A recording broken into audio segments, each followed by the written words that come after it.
Vamos a lo último. Vamos a hablar ahora del mecanismo arbitral. Y en el mecanismo arbitral está delimitado por, si quiere, la forma por excelencia que usamos para solucionar los conflictos en contrataciones con el Estado. Aquí lo que podemos indicar y podemos observar, y quiero de cara a reflexionar con ustedes, es en qué supuestos se arbitra, partiendo de la norma, y cómo es que cada uno de ellos va a terminar impactando en cada una de las diversas controversias. Primero, es claro que tú arbitras ejecución, interpretación, resolución, inexistencia, invalidez del contrato, todo. O sea, tú primero, cualquier conflicto que generas durante la existencia del contrato, lo vas a resolver en el marco del proceso de arbitraje. Ahora, cuando dice, y viene la parte interesante, sobre la ejecución, sobre la interpretación, sobre la resolución, inexistencia e invalidez, y vamos a ver más adelante, la pregunta que algunos dicen es, ¿está delimitando solo controversias de carácter contractual o también aquellas de carácter extracontractual que están relacionadas con el contrato en sí mismo? Y lo vamos a ver por qué en la parte más adelante, que no es un tema menor. Yo creo que es amplio lo que ha establecido la ley la ley de contrataciones con el Estado. Es una interpretación amplia de cara a que el arbitraje termina siendo el mecanismo por excelencia y solución de conflictos. Pero hay quienes dicen que por si acaso cualquier fuente de reclamación que tenga carácter no contractual no será susceptible de ser arbitraje, no será susceptible de someterse en arbitraje. Cuando dice conciliación o arbitraje según el acuerdo de las partes, es importante indicar que si se ha pactado de forma previa a la conciliación, entonces lo que existirá es una cláusula escalonada. Una cláusula escalonada de acceso al arbitraje. El detalle está, y esto justo lo conversaba y ha sido materia de un examen en un curso que dicto en la ESAN. ¿Qué pasa si las partes pactan conciliación y no acuden a la vía conciliatoria, sino de frente van al arbitraje? Pregunta, ¿es válido o no?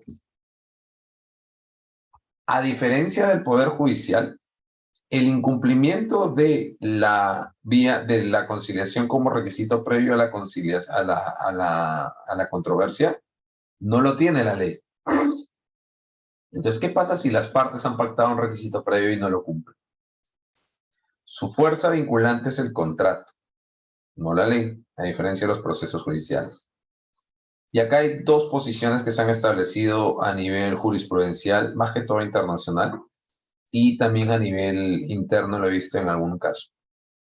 La primera que te habla relacionada con que si el requisito es establecido en el contrato, o sea, no por mandato de la norma, y generado el inicio del proceso, no hay ningún animus conciliador o que pudiéndolo haber, no se ha agotado porque una de las partes no va a llegar a dicho acuerdo, claramente no debe ser tomado como un problema de acceso de jurisdicción. Y en todo caso, la forma en cómo se debe entender la controversia en la vía arbitral es que el requisito escalonado, si bien no se ha cumplido, es ineficaz para alcanzar los objetos de la controversia. Y esto es importantísimo, porque si se opta por una salida distinta, por ejemplo, la salida de que las cláusulas escalonadas, el incumplimiento de una cláusula escalonada no inhabilita el acceso a la vía arbitral, cuando en el arbitraje te declaren que tienes que ir a la conciliación primero, cuando vayas a la conciliación y luego al arbitraje, tu proceso estará caduco. Entonces, cuando pactas conciliación o arbitraje, tienes ese tema. Los que te dicen que no es. Los que te dicen que sí es, claro, porque es un requisito que si quieres de admisibilidad de la demanda, porque no es un requisito de jurisdicción, te establece el límite a que el tribunal pueda adquirir competencia sobre una controversia. Un proceso no podrá adquirir controversias, no podrá tener competencia sobre una controversia si no se ha tenido de esa manera.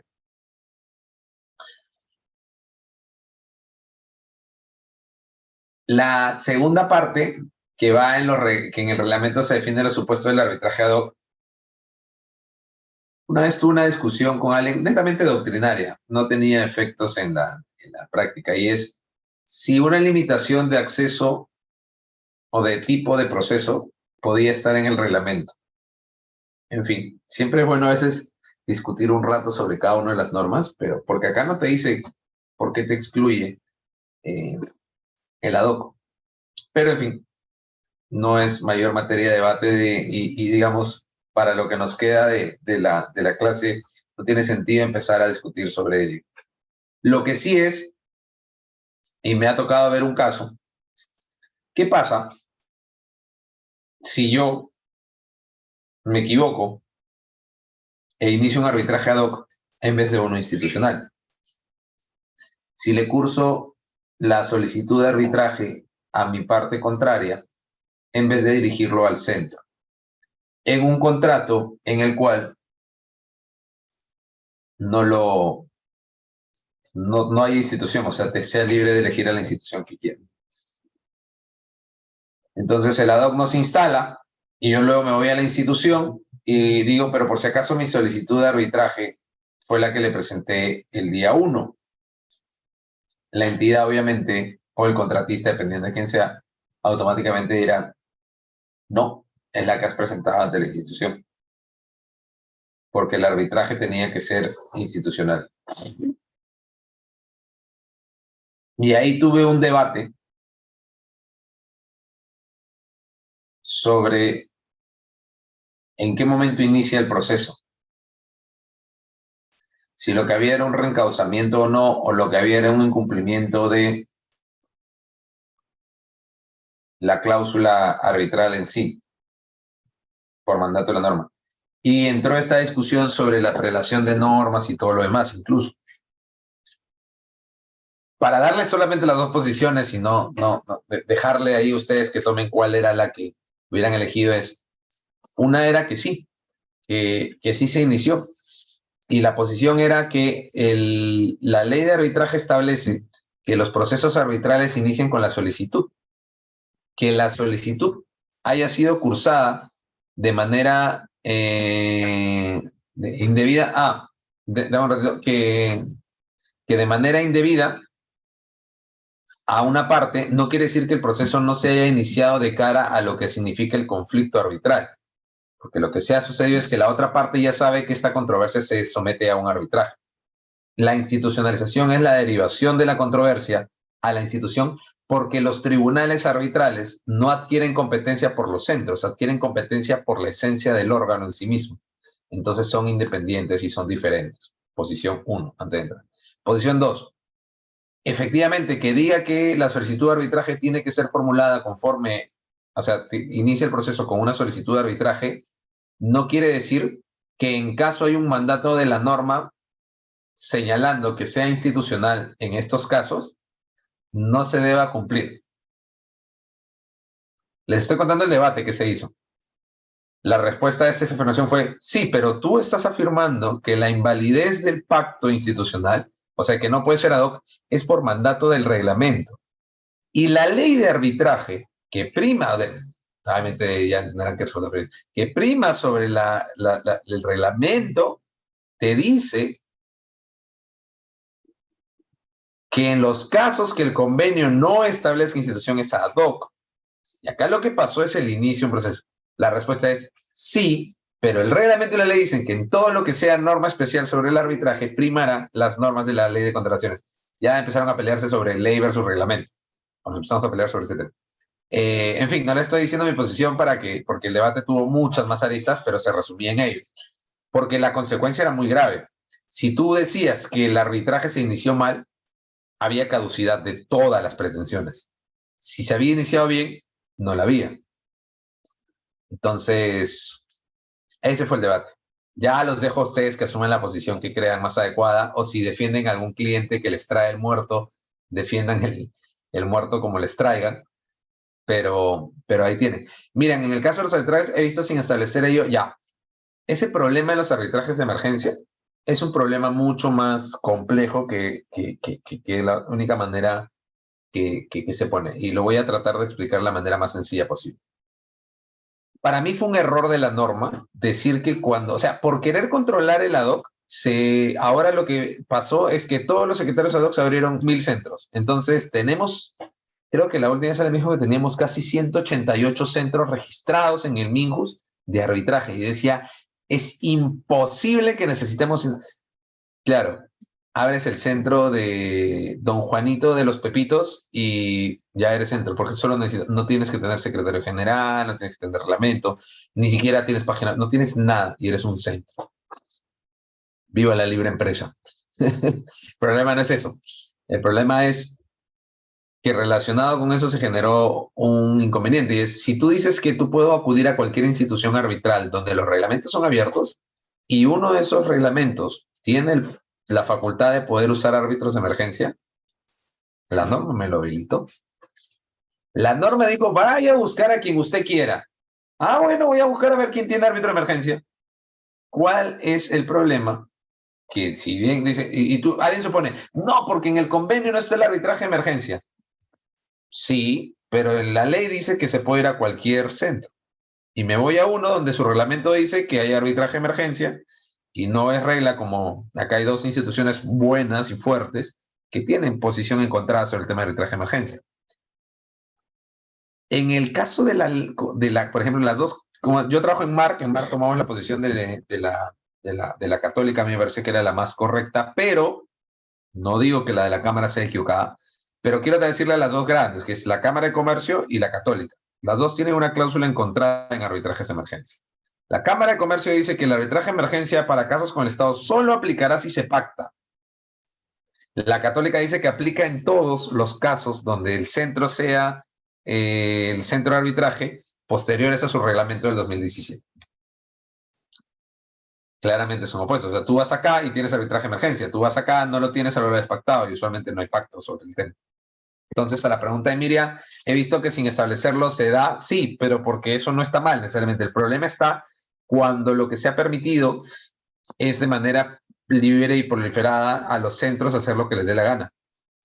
Y eso termina siendo complejo. O sea, los centros hoy en día han crecido mucho y no todos necesariamente de manera adecuada. La otra vez me pidieron una opinión legal sobre la posibilidad de la responsabilidad de un centro y un árbitro.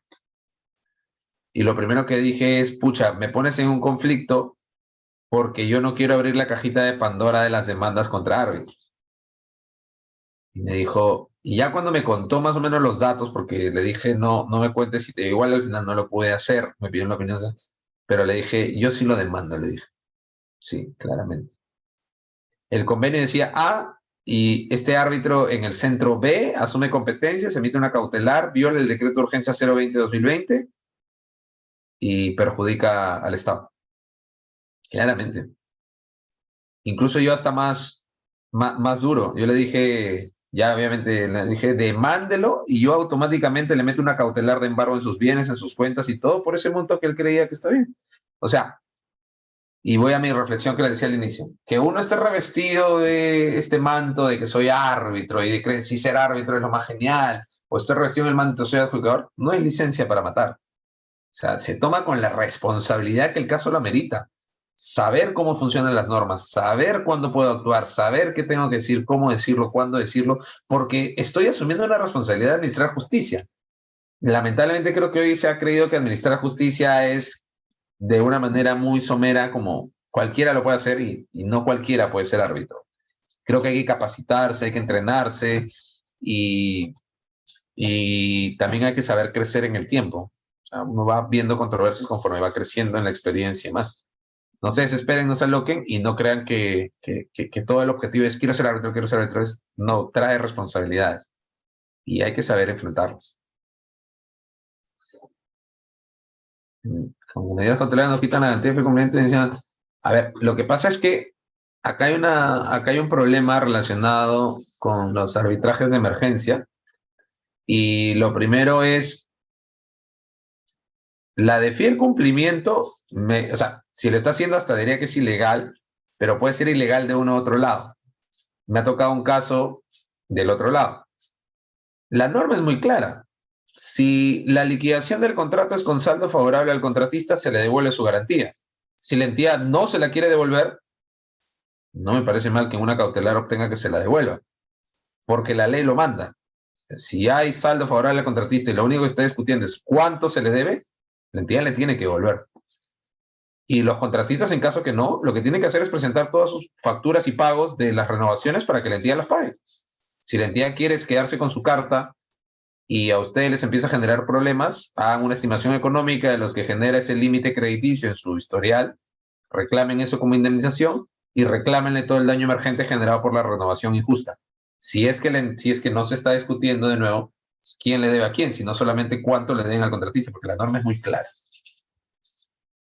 Si te la quitan de otra manera, o sea, no hay saldo y todo, es ilegal. Es ilegal porque la ley dice claramente hasta qué momento se mantiene la garantía de fiel cumplimiento. Y encima, en este caso que se devolvía, fue un caso bien interesante que me dio pena para el contratista, pero tocaba hacer lo que creo el árbitro hizo de manera correcta. Yo era secretario, parece que lo hizo correcto.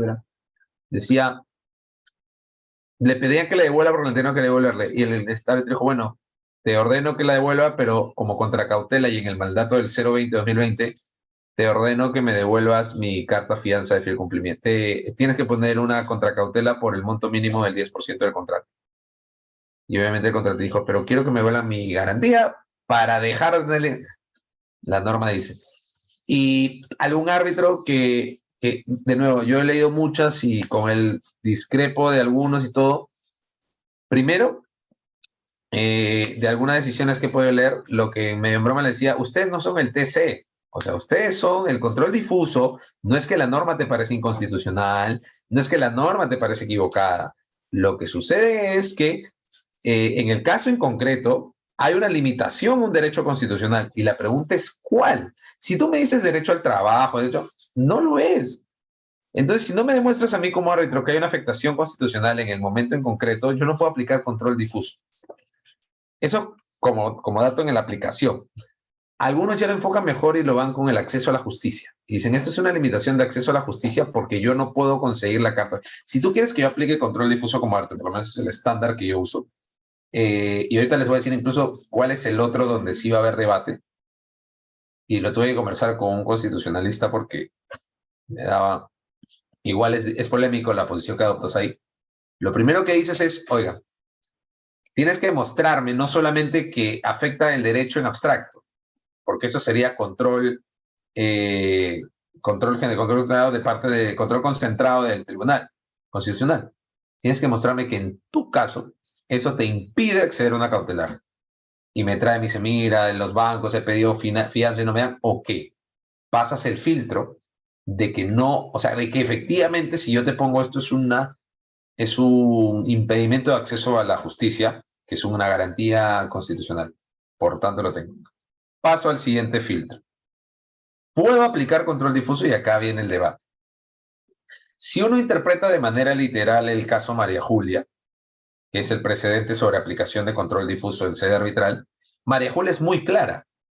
Y por eso muchas entidades hoy le están haciendo, y Miriam, si va de caro a eso, bueno, te suelto el dato y para eso son las capacitaciones. Se van a procesos amparo y dicen, señores, han violado, a veces lo formulan mal, pero la lógica para mí es, han violado el presente María Julia. Porque el presente María Julia dice que solamente se puede aplicar control difuso en una norma que afecte la validez del laudo. Y acá estamos en un tema cautelar que no afecta la validez del laudo, no afecta nada, entonces se está aplicando de manera indebida control amparo. Y si una parte dice, no, no puedes ir en amparo contra laudos porque eso primero no es un laudo, pero si lo quieres homologar, María Julia dice también que tú te puedes ir en un amparo si violas un precedente vinculante del TC. Y acá hay una violación de un precedente vinculante del TC, que es el propio María Julia. Entonces, si a ti te aplican de control difuso sobre la 020-2020, el problema que surge cuando lo haces así nomás es que sale alguien y te dice, María Julia te lo impide, y es verdad. O sea, María Julia te dice en su puesto en concreto. Yo no estoy de acuerdo con esa interpretación de María Julia. Yo lo que creo, y justo lo conversaba, decía, que los órganos jurisdiccionales tienen capacidad plena jurisdiccional. Y si María Julia limita la jurisdicción, está yendo contra Cantuarias, el presidente Cantuarias, que dice que los órganos jurisdiccionales, el tribunal es un órgano jurisdiccional especial, particular, pero que reviste y que está obligado a mantener el orden público constitucional. Cantuarias se mete buen desarrollo sobre qué es el orden público constitucional y por qué el arbitraje lo tiene que respetar. Si tengo al TC que me exige que yo como árbitro respete el orden público internacional, no puedo permitir que haya una norma que impide el acceso a un derecho constitucional y no la puedo aplicar por un precedente. Entonces, en mi interpretación, puedo hacerlo, pero no por el mero control difuso, no porque no haya tomado en cuenta a María Julia, sino porque armo mi cascarón a justificar por qué puedo inaplicar el 20-2020 y por qué los hechos en concreto me llevan a inaplicarlo en este caso en concreto. Y a mí me ha tocado casos donde lo he inaplicado y en otros donde no, porque no había ni una sola prueba. O sea, que el contratista venga y me diga no puedo acceder a una fianza no significa que tú le creas. Si tú me preguntas en clase y lo discutimos acá, si la norma me parece o no constitucional, te diré que no. Me parece abiertamente inconstitucional. Nadie ha hecho hacer su acción de constitucionalidad, pero me parece abiertamente inconstitucional. Pero que sea abiertamente inconstitucional, desde mi opinión, no quiere decir que en un caso en concreto yo tenga que declarar inconstitucional si no se prueban los hechos que le están afectando el derecho constitucional a la parte. Si a mí me lean, no, tienes que procesarme, pedí cartas, no lo logré y todo lo demás. Entonces, de cara a la pregunta de Miriam ahí, y de cara a que los arbitrajes de emergencia terminan siendo algo que se usan todo, no, no tiene. Bien. Después, en el tema arbitral que habíamos visto, la nulidad solamente se puede someter a la vía de arbitraje. Las nulidades de contratos no pueden ser sometidas a otro mecanismo de solución de controversias. Y lo siguiente es, y esto fue un detalle que tiene sus complicaciones. Dice, el inicio del procedimiento de solución de controversias no paraliza las obligaciones de las partes, salvo que la entidad exponga lo contrario. Lo que me estás diciendo es que en determinados momentos va a guardar mucha lógica esta norma, pero en otros no tiene sentido. Por ejemplo, una vez tuvimos una discusión simpática sobre la facultad y yo hago esta norma y les pongo, sobre la facultad que tiene un tribunal para resolver un contrato. Si un tribunal detecta un incumplimiento y la parte lo solicita al tribunal, el tribunal puede resolverlo. 1428-29 del Código Civil. Es supletorio acá y no tiene por qué no aplicarse, o sea, sigue los mismos procedimientos. ¿Dónde hubo el problema? Yo decía, tenemos un conflicto y que por especialidad el contratista va a estar muerto. Según el código, cuando tú solicitas la resolución del contrato, estás impedido de cumplir con las obligaciones. Pero tienes una norma especial que te dice que no. Tú no puedes. Ni entidad ni tú. Claro, lo que dijo el tribunal en ese caso era, tenemos dos normas de igual rango jerárquico, ley y código, porque si esto estuviera en el reglamento, te estaremos a la disputa si el reglamento prima sobre el código. Yo soy de los que defiende que, por más que en la ley de contrataciones digan los reglamentos priman sobre el código, ese tema de la especialidad no puede contravenir aspectos esenciales del código si es que se lo contravienen y en un par de artículos sucede eso.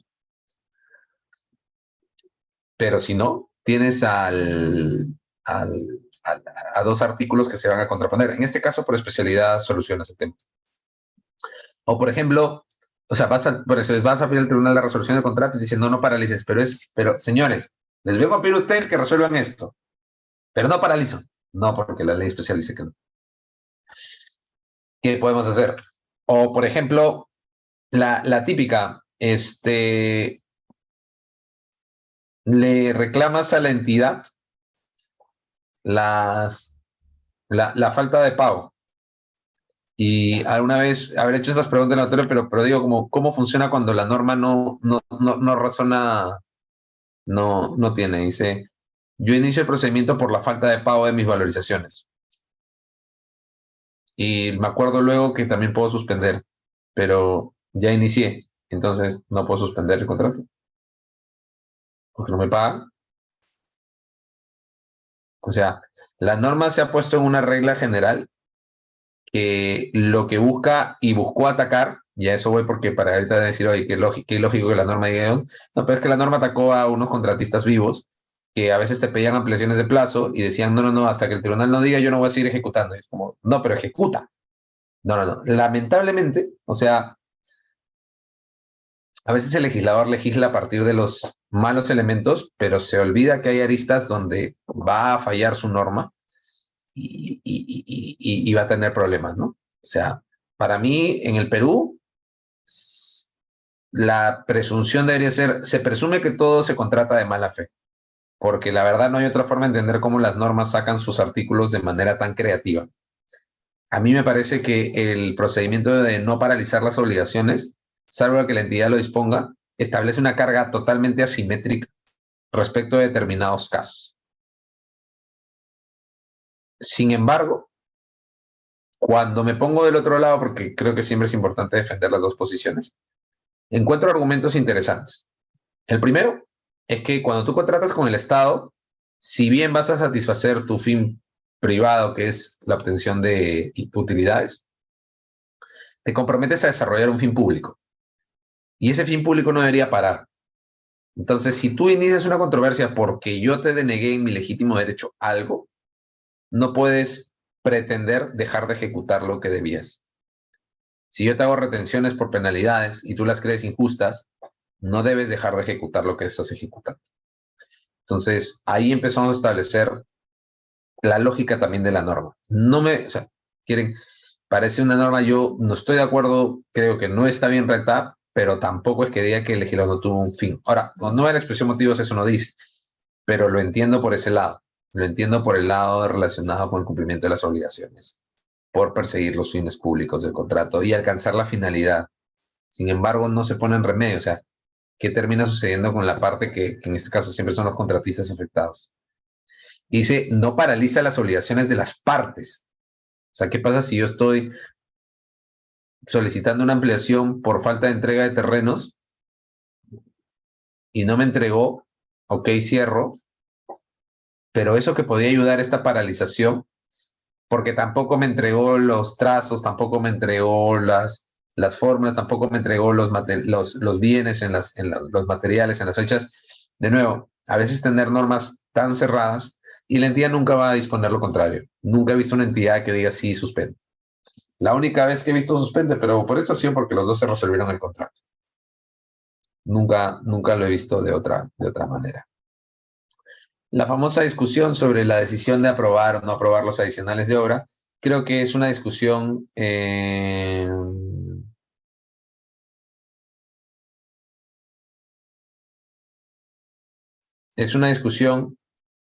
relacionada con el tema en concreto de la decisión, porque esto es seriamente político. Claro, yo no sé por qué es menos corrompible el Poder Judicial que el arbitraje, pero la lógica es que, no sé, en el nuevo proyecto de ley que se circuló, pero creo que quedaba ahí, se estaba permitiendo de nuevo a los árbitros discutir los adicionales. Me parece interesante. De cara a que todo sea institucionalizado, el Estado tiene más control, ya no están los ad hoc que son los corruptos, entonces, ¿por qué no? Se satanizó tanto el ad hoc y creo que en muchas circunstancias se dio. A mí me ha tocado estar de los dos lados. Yo trabajé muchos años en el Centro de Arbitraje de la Católica y luego me fui a MARC, donde actualmente soy secretario general del centro, pero que vemos muchas secretarías ad hoc. Y lo único que me enseñó es que el problema no es uno ni otro. Problemas son las personas. He visto errores, horrores de secretarios porque simplemente se olvidaron algo, no corrupción ni nada. Nunca vi un caso de corrupción, gracias a Dios. O sea, en algo puedo darles fe de adentro que con Católica nunca he visto un tema de corrupción. Pero veo errores y esos errores no los puedo cometer yo como siendo de la Católica, como siendo de fuera. La Católica es un muy buen centro. Sin embargo, creo que no porque sea un buen centro hace que los ad hoc sean corruptos. O sea, los buenos centros no hacen que los ad hoc seamos corruptos. Simplemente son distintos, tienen otras facilidades siempre. Son con mayor control, eso sí, tienen más control. Pero eso depende de las personas, no depende del proceso en sí mismo. Entonces, todo termina siendo a partir de una situación en concreto. Este es un punto que se ha discutido mucho relacionado con aquello y todo lo que pueda estar derivado de los adicionales de obra. No necesariamente se puedan arbitrar. Y esto es interesante. Primero, el enriquecimiento sin causa derivado de un adicional de obra sí puede ser reclamado porque no vas a tener la contraprestación para hacerlo. Y luego viene la pregunta de, pero acá no está diciendo que el enriquecimiento sin causa derivado de otro aspecto no pueda ser arbitrable. Y algunas veces he visto entidades diciendo, no, no es arbitrable porque es enriquecimiento sin causa y lo prohíbe. No, lo que prohíbe la norma es el reclamo de enriquecimiento sin causa derivado de adicionales, no de otra cosa del contrato. José Carlos, pero entonces, yo entidad, ¿cómo me defiendo? Porque el enriquecimiento sin causa, o sea, te puedes defender de dos formas. Uno, y va lo que hablamos al inicio, es señalar que el enriquecimiento sin causa, al tener fuente extracontractual, y eso es una posición, al tener fuente extracontractual, no está coberturado por el convenio arbitral. Porque el convenio arbitral, cuando tú lees el 45.1, te dice todo lo que suceda en la ejecución, en la tal, respecto del contrato, o sea, de una relación jurídica determinada. Los que refuten esta posición y que siguen más la teoría italiana del enriquecimiento sin causa, está derivada de que la fuente de la reclamación puede estar en la inejecución o aplicación de una cláusula contractual, pero va a tener enriquecimiento sin causa porque está derivado de una situación asimétrica de empobrecimiento y enriquecimiento distinta a la que existe. Ahí tienen que leer a los que defienden esa posición. Justo hay un artículo muy interesante de Luciano Barchi sobre ese tema y cómo justificar para superar el tema de que no esté coberturado por el contrato. Y el segundo, que sí ahí están de acuerdo todos, aunque a veces veo que todos lo hacen y a veces no se dan cuenta, dicen, pretensión principal que me pague la valorización, pretensión subordinada en caso no se me pague por enriquecimiento sin causa. Y eso, bueno, eso es improcedente, pues, porque tú tenías una vía para reclamar el pago.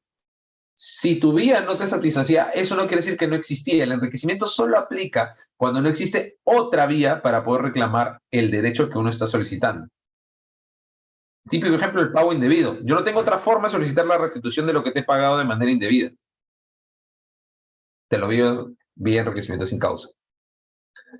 Cuando el requerimiento, recuerden, es la subsidiariedad de la pretensión, no existe otra forma de reclamarlo. Entonces, si tienen ustedes una pretensión de enriquecimiento en un proceso arbitral, no significa que no pueda ser arbitrable. Lo que significa es que no va a poder ser materia de pronunciamiento si es que había otra pretensión por la que podía satisfacer. Y hay una discusión que se tuvo en un momento sobre qué pasa si la pretensión por la que podía satisfacer está caduca. Entonces no tengo acción sobre el enriquecimiento, pero el enriquecimiento tiene regla de plazo general. Interesante para que le puedes decir que sí, o sea, que sí puedes reclamarlo vía enriquecimiento porque ya no hay vía igualmente satisfactoria, o que sí la había, pero la parte la dejó caducar y la causa de la extinción del derecho por la inacción de la parte. Entonces, distinto, no de la acción, el derecho estamos hablando. Entonces ahí es donde venía la disputa, pero decía, pero si ha muerto el derecho, entonces no hay derecho. Y si no hay derecho, el enriquecimiento se puede reclamar porque es reclamar un derecho. Entonces, también es un debate, creo, en parte, de quién es el huevo y quién es la gallina. Porque en un momento determinado no existe derecho. Si no existe derecho, puedes enriquecer. Pero si dices, no, no es que no puedes enriquecer porque sí existió derecho, pero murió, vas a tener que discutir sobre el tema. Es importante los supuestos que dicen acá, nulidad, resolución, ampliación, recepción, conformidad, evaluación y metrados, dentro del plazo de 30 días conforme lo señala el reglamento. por favor, y con especial énfasis a los que han aguantado casi 3 horas de la clase, no se olviden que también habla de conformidad. No saben cuántas veces he visto contratistas perdiendo la caducidad en las conformidades. Y tú dirás, José Carlos, ¿pero qué tiene? Pues no me dieron la conformidad. Si no tienes conformidad, no puedes reclamar pago. José Carlos, si no puedo reclamar conformidad, ¿qué puedo hacer? Les toca ser creativos. Yo les doy una salida que no necesariamente funciona, pero es una salida. Aparte de las muchas que hay. Una vez que como no te dan la conformidad y la entidad no te la quiere otorgar, es obviamente antes de iniciar el proceso arbitral, pero tú ya sabes enteramente que hay caducidad. Primero que busques que te respondan algo, lo que sea. Y si no, lo que puedes solicitar es resolver y solicitar la restitución de las prestaciones ejecutadas. Y como no te pueden devolver lo que tienen ellos, te van a devolver en dinero. Restitución por dinero homologado al bien que se entregó. Si perdiste la conformidad en caducidad. Y es una forma de que puedas salvar tu caso.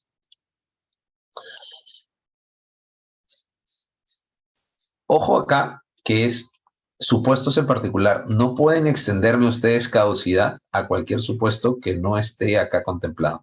Si está acá contemplado, no aplicará. Y luego, en cualquier momento, fecha anterior al pago final.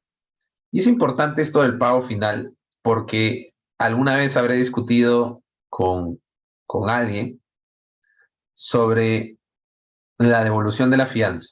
Una entidad no devolvía la fianza. Yo decía, es que no hay pago final. No, pero pago, ya le pagué. No, es que usted está entendiendo pago de manera indebida, porque pago, según el Código Civil peruano, significa cumplimiento de todas las prestaciones, significa prestación. Entonces, si hay un cumplimiento de todas las prestaciones, no habrá pago final. Y si no, habrá pago final. El pago final significa anterior a la fecha de culminación de la ejecución de todas las prestaciones. Ahora hay algunos que lo interpretan pago en momento de dinero. Para mí, se interpreta como el cumplimiento de todas las prestaciones. Porque si no, si me pagaron y la entidad no me devuelve la carta fianza, ¿qué? Me va a decir, no, no te la devuelvo, yo reclamo, devuélvela. No, ya caducó tu derecho. O sea, ni pasó un día, pero caducó mi derecho. No, pago debe entenderse como el cumplimiento de toda prestación. Y por último, que luego en todos los casos que quedan, bueno, lo del pago final, contrato sobre el pago de resolvida, bienes y servicios de autorización deben cumplirse con posterioridad al pago final. El detalle acá, en esta interpretación posterioridades al pago final, que diera a entender y decir algo que lo ve de una forma económica, lo que hablábamos en un momento, como que es la contraprestación económica. Pero pago, o sea, de nuevo, en la definición es prestación. Entonces, es tautológico esta parte del artículo.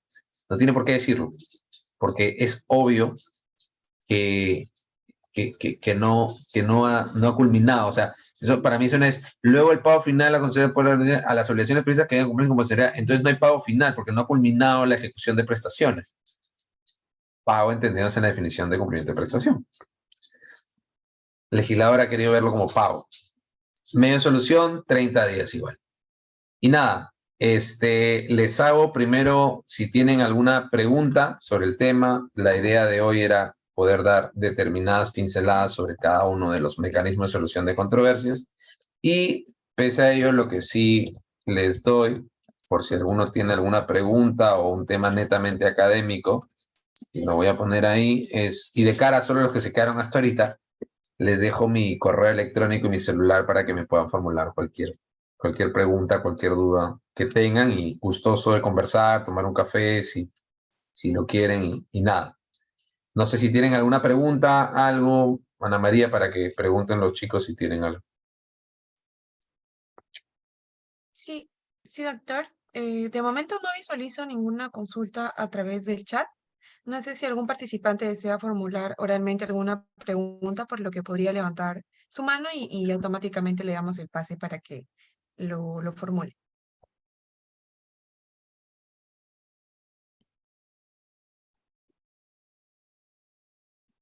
Voy a ir mandando las diapositivas a Fabián.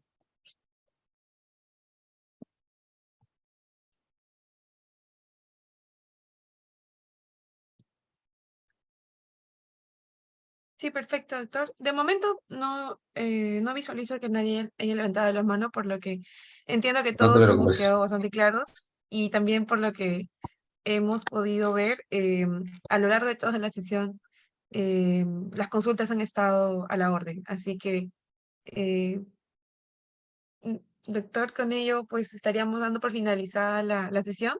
Le agradecemos muchísimo a nombre de todo el equipo de Biloyer su participación y apoyo hacia nosotros y esperamos poder contar con usted en siguientes oportunidades, doctor. Muchas gracias. No, muchas gracias. Gracias a todos los que se han quedado hasta acá. Y como les digo, cualquier consulta, tienen mi celular y mi correo, me lo pueden hacer por ahí. Y nada, estamos para aprender, así que un fuerte abrazo y seguramente los veré en alguna otra oportunidad. Cuídense mucho y muy buenas noches. Muchas gracias, doctor. Buenas noches y hasta una próxima oportunidad. Estimados participantes, con ello hemos dado por finalizadas las sesiones correspondientes al doctor Tawada.